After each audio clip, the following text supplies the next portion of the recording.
Kláry Stárkové s koněm Stasiek. No a bylo krátké zvoněno pro Anu Lamy Novák s koněm Karda, jezdecký klub Sandy. Kůň je v majetku inženýra Martina Bašty.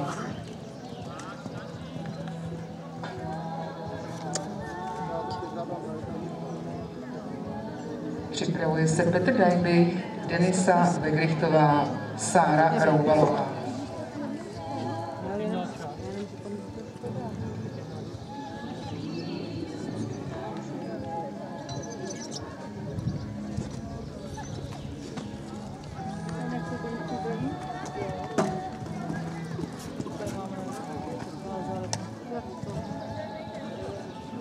Přijela jste další rekonstrace, se to bojí. Byli tam, odvezli se.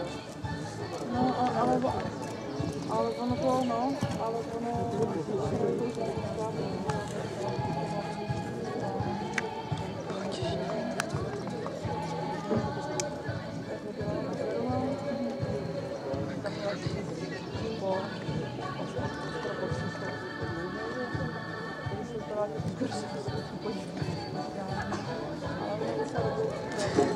Ne, ty vole, ona vždycky musí schodit tu poslední. Že Anna Lamy Novák